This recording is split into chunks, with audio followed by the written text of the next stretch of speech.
안녕하십니까. 나라사랑학교의 최환열 대표입니다. 오늘은 딜타이의 정신과학에서 정신세계의 구축, 체험에 이어서 표현에 대해서 한번 알아보는 시간을 갖도록 하겠습니다. 칸트의 순수 이성 비판에서 감성이 있고 오성이 있고 이성이 있습니다. 이때 이 오성의 기능이 이 감성으로부터 인상을 받아서 개념을 산출하는 그런 기능을 얘기하고 있습니다. 그리고 이 개념과 개념들을 서로 이어서 판단이라는 하나의 문장, 명제를 산출하는 그러한 내용이 있습니다. 그러한 기능을 오성이 수행하는데요. 이제 역사 이성에서 딜타이는 이것을 체험, 표현, 이해라고 말하고 있습니다. 그러면서 여기에 맞춰져 있는 기능이 표현이라는 기능입니다. 그러니까 이 체험도 마치 인상처럼 체험을 받아들여서 우리가 표현을 한다, 이렇게 지금 말을 하고 있습니다. 그런데 이렇게 표현을 산출할 때 표현은 이제 여기 오성에서 개념을 산출한다고 하고 있는데 여기에서도 표현에서 개념을 산출한다, 이렇게 말을 하고 있습니다. 그러니까 체험에 대해서 이제는 개념으로 표현을 한다, 이렇게 말을 하는 것입니다. 여기에서도 개념이라는 용어가 나오고 칸트에게서도 개념이라는 용어가 나옵니다. 그리고 개념이란 것은 수로라는 뜻입니다. 개념이란 것은 보편자라는 의미를 가지고 있고요, 수로라는 의미를 가지고 있습니다. 여기에서 표현이라는 얘기를 합니다. 그리고 이때 나타나는 표현을 개념이라고 하는데 이렇게 체험에서 나타나는 개념은 추상적인 개념이 되겠죠. 자연 사물에서 나타나는 이 개념은 하나의 보통명사와 같은 그러한 이제 개념이 되겠고요. 여기에서는 추상명사와 같은 그러한 개념이 되는 것입니다. 그러니까 수로를 명사화한 것이 이 개념이라고 이렇게 보시면 됩니다. 예를 들면은 아름답다, 이것을 아름다움, 이렇게 이제 표현을 할 수가 있는 것이죠. 그런데 이때 이 수로, 이 개념을 보편자로 파악하는 이러한 것은 사실은 고대 철학에 있는 개념을 딜타이가 원용을 한 것입니다. 그리스 철학에 있는 개념을 이렇게 딜타이가 이렇게 원용을 한 것입니다. 이 그리스 철학은 그리스 신화와 깊은 관련을 맺고 있는데요. 그렇기 때문에 형이상학을 아주 잘 밝혀놓은 것이 이제 그리스 철학입니다. 이 그리스 철학에서 이 개념은 하나의 보편자를 의미합니다. 그러니까 아름다움이라는 하나의 개념이 있다고 할 때 아름다움이라는 보편자가 존재합니다. 예를 들면 그리스 신화에서의 아프로디테, 로마어로는 그 비너스인데요. 이러한 존재가 이 보편자입니다. 보편자를 인격화한 것입니다. 그래서 미의 여신, 미의 화신이라고 하고 있는 것이죠. 아프로디테가 아름다움이라는 것을 모든 존재들에게 나누어 줍니다. 이것이 바로 분유의 개념입니다. 그러니까 아름다움을 나눠주는 것이죠. 이게 이제 그 개념이 가지고 있는 하나의 능력인 것입니다. 아름다움을 모두에게 나누어 주는 이런 것이 분유의 개념입니다. 그리고 이 개념과 개념이 연결되어 있을 때 문장이 나옵니다. 그러니까 통합의 기능이 있는 것이죠. 개념과 개념이 서로 통합을 이룹니다. 바로 이와 같은 두 가지 이 메타포가 아주 중요하게 개념, 보편자, 여기에 자리 잡고 있는데 이것을 딜타이는 그의 정신과학에 고스란히 접목을 시킵니다. 그것이 바로 여기 표현에 대한 의미인 것입니다. 그러니까 그리스 철학의 이러한 분유 개념이나 이러한 통합 개념을 잘 이해하고 있는 사람은 이것을 신속히 이해할 수가 있습니다. 어떤 기능을 우리 정신에서 여기서 특히 형식적 범주가 그런 의미를 가지고 있습니다. 형식적 범주에 대한 그 의미를 세울 때 딜타이가 이 고대 철학에 있는 이 개념을 깊이 있게 가져온 것이고, 그리고 실질적으로 우리 정신 세계에서는 그러한 작용이 있는 것입니다. 그러니까 고대 그리스 철학에 있는 이러한 분유 개념을 다시 가져왔고 이것을 정신과학에서 다시 재현을 시킨 것이고 거기에 대한 논증을 한 것이다. 이렇게 우리는 딜타이의 표현 개념을 우리는 살펴볼 수가 있다는 것입니다. 그래서 먼저 표현에 대한 의미부터 살펴보면요. 체념을 개념화한 것이 표현입니다. 그러니까 자연과학에서 우리 여러 가지 인상들을 개념화하는 것이죠. 여러 가지 바라본 그런 인상들을 개념화해서 거기에 대한 용어가 생겨나는 것입니다. 이와 같이 인상만 개념화가 가능한 것이 아니라 체험도 개념화가 가능하다, 이렇게 얘기를 합니다. 그것이 바로 추상명사겠죠. 추상적 개념이겠죠. 추상명사는 보이지 않습니다. 아름다움이라는 그런 명사에서 아름다움은 보이지 않습니다. 그런데 존재합니다.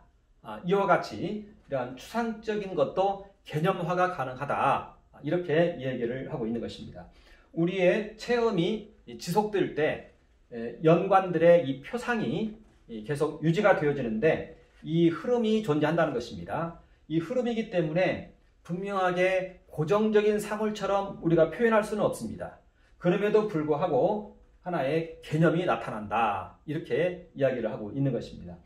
예를 들면 위대함이라는 그러한 개념도 있는 것이고요, 아름다움이라는 것도 있는 것이고요, 또 위대한 생애라는 개념도 우리는 있는 것입니다. 이러한 것들이 하나의 체험에서 나온 개념들이다, 이렇게 딜타이는 말을 하고 있는 것입니다. 그래서 공통의 규정으로서의 표현이 바로 이제 체험의 개념화이다, 이렇게 말합니다.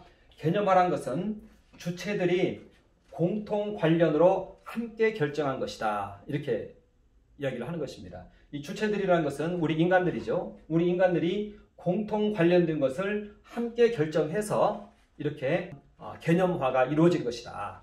추상명사나 이러한 수록, 이러한 것들이 나온 것이다, 이렇게 말합니다. 그래서 예를 들면 아름다움, 위대함, 위대한 생애. 우리가 예를 들어서 예수 그리스도의 생애를 바라보면서 위대한 생애이다, 이렇게 개념화시킬 수가 있는 것입니다. 그러면 예수 그리스도의 생애가 위대한 생애이다, 그러면 위대한 생애에 대한 설명을 해봐라, 그러면 그의 그 생애를 말할 수가 있는 것입니다. 이와 같이 이렇게 공통 관련으로 해서 함께 이렇게 결정을 되는 것이죠. 위대한 생애를 말해보아라, 그러면 우리는 예를 들면 예수 그리스도의 생애를 말하면서 위대한 생애라고 말할 수도 있는 것이고, 또 어떤 다른 링컨의 생애를 바라보면서 위대한 생애를 말할 수 있는 것이고, 이렇게 여러 가지 이 삶들을 바라보면서 개념화할 수 있다. 공통적인 것들을 이렇게 뽑아서 이제 균형할 수 있다. 이렇게 해서 표현이라는 것이 나온 것이다. 그리고 그것이 바로 개념이다, 이렇게 지금 이야기를 하고 있는 것입니다. 그래서 삶의 외적 현상이 바로 표현이라고 말을 하고 있습니다. 개념화는 정신에 의해 외부와 관련시키는 지각으로 또한 이것은 진행을 합니다. 이제 이러한 개념이 출현을 하면은 이것이 이제 외부와 관련을 맺으면서 자연 세계와 공존을 하게 됩니다. 이러한 추상적인 이러한 개념이나 이러한 표현들이 이제는 이 자연 세계, 우리 눈에 보이는 이 인간의 세계이죠. 여기에 공존을 하면서 이 추상의 세계가 이 자연 세계 위에 설립이 된다는 것입니다. 그래서 이 두 세계가 결합되어 있다, 이렇게 지금 말을 하는 것입니다. 자연 세계와 공존하고 있다. 이 추상의 세계가 이와 같이 존재하는 것이고, 의미의 세계가 이와 같이 존재하는 것이고, 이 세계가 이 자연 세계와 공존하고 있다. 그리고 정신의 본질은 이 외적인 것을 지배하는 그러한 내적인 것으로 우리는 알고 있습니다. 그래서 우리 이 정신의 이러한 표현은 하나의 내적인 것입니다. 그래서 외적인 것을 지배하는 경향이 있습니다. 그래서 외적인 것에 이것이 반영되어 나타납니다. 그것이 바로 국가이고 사회이고 인륜이고, 그리고 또 여러 가지 예술작품들이고 서적이고 심지어는 건축물들이고, 이러한 것들에 우리 이러한 그 내면에 있는 이러한 삶이 여기에 표현되어서 적용이 되고, 이렇게 해서 결합되어 있다. 개념이 여기에 영향을 미치고 있다. 이렇게 이야기를 하고 있는 것입니다. 그러니까 여기에서의 이 표현은, 체험에서 나타난 이 표현은 하나의 추상적 개념이고 추상명사이고 또한 정신의 세계인데, 이것이 지금 자연 세계와 공존해 있고 또 여기에 지속적으로 영향을 미치고 있다. 이것을 지금 딜타이는 얘기를 하고 있는 것입니다. 이것도 하나의 새로운 세계의 발견인 것이고 또한 위대한 발견으로 우리는 말할 수가 있습니다. 자, 이제 두 번째는요. 이 표현을 가리켜서 딜타이는 형식적 범주라고 말을 합니다. 형식적 범주. 그러니까 앞에서 우리 체험을 통해서는 실제적 범주라고 해서 다양한 실제성들이 나타난다. 실제성들이 나타난다. 이것을 실제적 범주라고 했습니다. 그런데 이제 형식적 범주가 있는데 다양한 실제성의 산출물들의 공통성을 형식적 범주라고 말합니다. 그러니까 공통성, 보편성 이걸 말하는 것이죠. 그러니까 예를 들어서 모든 사물들에게 아름다움이 있습니다. 그 아름다움을 나눠준 겁니다. 많은 아름다운 존재들이 있죠.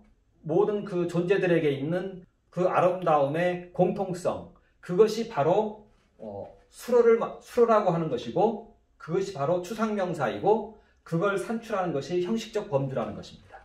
그래서 공통성 따라 개념을 산출해서 이것은 수로로 사용되고 있다. 이렇게 얘기합니다.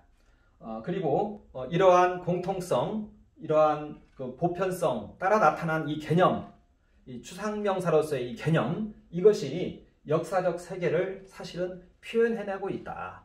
역사적 세계 하나하나를 열거할 수는 없죠. 그러나 그것 전체에 있어서 공통적인 것을 우리는 뽑아내어서 표현을 해낸다는 것입니다. 이것이 바로 서술한다 이런 의미예요. 수로이고 이것을 명사화한 것이 이제는 개념이고 그렇다는 것입니다. 이와 같이 해서 그 흩어져 있는 그 역사적인 그러한 실제물들이 체계적인 그 연관을 갖추게 된다. 이렇게 이야기를 합니다. 이것이 바로 형식적 범주입니다. 그러니까 다양한 실제성의 산출물들의 이러한 공통성을 추출해서 하나의 세계를 형성을 해낸다는 것입니다. 보편성을 갖춘 하나의 세계로 새롭게 산출한다. 이러한 의미를 가지고 있는 것입니다. 자, 그래서 이러한 형식적 범주의 기능은 무엇이냐면요. 이렇게 일단 한번 개념이 형성이 되면요. 이 보편성이 형성이 되면은 이것은 다른 개별자들에게 확장이 되어집니다. 현실성에 대한 진술에서 보편적인 수로들이 나오고 이것을 통해서 삶의 객관하에 적용이 되집니다. 그래서 실제적 범주가 다른 주어들에게도 부과가 됩니다. 체험의 확장이 일어난다는 것입니다. 이것이 바로 형식적 범주가 가지고 있는 기능인 것입니다. 예를 들어서 어떤 위대한 사람의 생애가 있다고 합시다. 예수 그리스도의 위대한 생애가 있다. 여기에서 위대한 생애라는 개념이 우리에게 나오는 것이죠. 링컨의 생애가 위대했다. 그러면 위대한 생애가 무엇인지에 대한 개념이 우리에게 이제 주어져요. 예를 들면 용기, 정직, 지혜 이러한 것들이 이제 결합을 이루어서 위대한 생애 혹은 위대함이라는 그러한 이미지를 이 공통성을 그러한 보편성을 창조한다는 것이죠. 그런 것들이 창조된다는 것입니다. 예수 그리스도의 생애를 읽은 사람, 링컨의 생애를 읽은 사람, 그리고 그 생애에 대해서 아주 마음에 합한 사람, 그 사람들에게는 이 생애가 확장적으로 접목이 된다는 것입니다. 그래서 그들이 경험한 실제적 범주가 다른 주어들에게도 부과가 됩니다. 그러니까 예수 그리스도의 그 생애가 나한테도 부과되고 링컨의 그 생애가 나한테도 부과된다는 것입니다. 그들이 한 체험이 수로화된 상태의 이 형식적 범주를 통해서 수로화가 되어지면 이제는 그것이 나에게도 주어진다. 나도 그것을 체험할 수 있게 된다. 이것을 지금 얘기하고 있는 것입니다. 이것이 형식적 범주의 기능인 것입니다. 그러니까 이러한 형식적 범주는 우리 모두에게 있는 것이에요. 그래서 우리가 그것을 바라볼 때 우리 안에도 이러한 체험을 발생시킨다는 것이죠. 이것이 바로 형식적 범주의 기능이라는 것입니다. 체험을 확장시키는 기능이라는 것입니다. 그리고 이렇게 해서 물질적 기반 위에 정신적 삶이 이렇게 서게 되는 것이다. 우리가 물질적 세계를 살고 있지만 이런 사람들의 생애를 우리가 또 이어받았을 때, 그랬을 때 우리 위에 또 이와 같은 정신적 삶이 세워진다는 것이죠. 그래서 유해 개념화의 표현을 통해서 물질적 세계에 정신적 왕국이 나타난 것이다. 추상의 세계가 이렇게 세워진 것이다. 이것이 수로화의 의미이다 라고 딜타이는 얘기하고 있는 것입니다. 그러니까 딜타이는 우리 역사이성 가운데 있는 이 표현의 기능, 이 형식적 범주의 기능이 이제 다른 사람들의 체험까지 나의 체험으로 만들어내고 또 그 안에서 하나의 정신적인 세계를 세워내는 그러한 역할을 한다. 이러한 것을 얘기하고 있는 것입니다. 이것이 바로 정신과학이다. 이것이 바로 역사 이성의 하나의 그 역할이다. 이것을 얘기하고 있는 것입니다. 그래서 보면은요, 이 형식적 범주에는 이와 같은 확장 기능이 있고 또 하나의 기능이 더 있습니다. 형식적 범주에는 이제 삶의 연관 기능이 있는데요. 이것은 통합시키는 그러한 기능입니다. 보면은 먼저 시간성을 넘어선 삶의 이해라고 해서 모든 사람들이 형식적 범주를 다 가지고 있다는 것입니다. 그래서 수로를 통해서 타인의 체험을 자기화합니다. 그리고 각 사람의 삶에 연관을 맺어줍니다. 이것은 시간적으로 예수 그리스도나 링컨이나 저하고 멀리 떨어져 있어요. 그럼에도 불구하고 이 삶에 연관을 맺어준다는 것입니다. 한 세계를 이루어준다. 통합을 이루어준다. 이렇게 말하고 있습니다. 이 통합의 결과가 나타난 것이 이제는 이 정신적 세계가 되는 것입니다. 그래서 형식적 범주의 실질적인 의미는 이 삶의 연관을 이어주는 것이다. 예수 그리스도나 링컨이나 우리 모두를 이어준다는 것이죠. 그래서 자연과학의 범주는 인과율의 발견으로 나타나는데, 그런데 정신과학의 범주는 이 삶을 엮어주는 기능을 한다. 그래서 거대한 정신적 세계를 산출시킨다. 이렇게 얘기합니다. 큰 역사적 통합의 연관이라고 이렇게 얘기합니다. 그러면서 그 예로 자서전을 듭니다. 그리고 더 나아가서는 전기를 들어요. 해서 이러한 부분이 전체로 이러한 것을 통해서 통합이 되어진다. 이렇게 얘기합니다. 그리고 여기에서 이제 딜타이의 해석학이 나오는 것입니다. 모든 삶이 갖는 고유한 뜻이 여기에서 발견이 되는 것이고요. 이렇게 됐을 때 개별 정신 안에 역사적 우주가 재현이 된다. 이렇게 얘기를 합니다. 그러면서 이러한 거대한 이 삶의 연관, 이것은 바로 힘의 연관이다. 힘이다. 그래서 모든 수로 이면의 그 배후에 객관정신이 존재한다. 이렇게 말을 합니다. 그리고 우리는 그러한 객관정신에 맞닿아 있는 것이고 거기에 참여하는 것이다.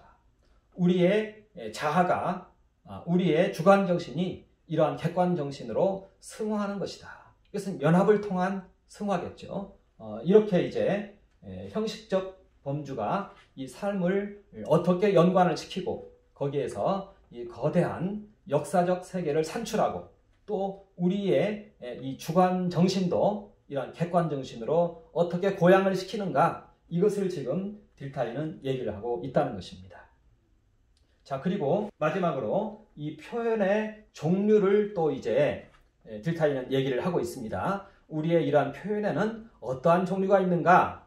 그래서 이 표현은 이해를 위해서 이렇게 표현을 하는 것인데 이것은 세계를 계시하는 그러한 그 능력을 가지고 있다 하면서 이 표현의 종류를 얘기합니다. 첫 번째는 자기 동일적인 이해로서 우리가 갖게 되는 개념이나 판단이나 거대 사유의 정신적 형성물, 이런 것들은 바로 자기 동일적인 이해로서의 표현이다. 이렇게 말합니다. 그리고 두 번째 표현이 있는데 이것은 행위입니다. 우리의 어떠한 이 정신적 행위는 이렇게 해서 형성된 우리의 하나의 정신적인 그러한 주체는 새로운 행위를 창출합니다. 그래서 정신적 행위가 물리적 행위의 기반이 되어서 이제는 물리적 행위의 변화를 소관합니다. 이것이 바로 두 번째 표출입니다. 정신적 행위가 되겠죠. 또한 세 번째 표출이 있습니다. 이것을 가리켜서 체험 표현이라고도 하는데요. 정신적인 것들이 하나의 결과물로서 표출되는 것을 말합니다. 예를 들면 소설이나 철학이나 미술이나 예술이나 건축물이나 이러한 것들은 체험 표현이라고 합니다. 이것은 이제 후대에서 이 표현된 그것을 볼 수가 있는 것이에요. 그리고 그것을 보고 이것을 해석함을 통해서 그 사람의 생애 속으로 들어갈 수 있다. 이렇게 얘기하는 것입니다. 이것이 바로 해석학의 주제가 되는 것입니다. 그래서 이 세 번째 표출, 체험 표현, 이것이 바로 이제 해석학의 주제가 되는 것이고, 이것을 통해서 우리는 시대를 초월해서 하나의 정신세계를 구축할 수 있는 그러한 기회가 우리에게 열리는 것이다. 이렇게 지금 이야기를 하고 있는 것입니다. 이것이 바로 딜타이의 표현에 관한 그러한 얘기가 되겠습니다. 감사합니다.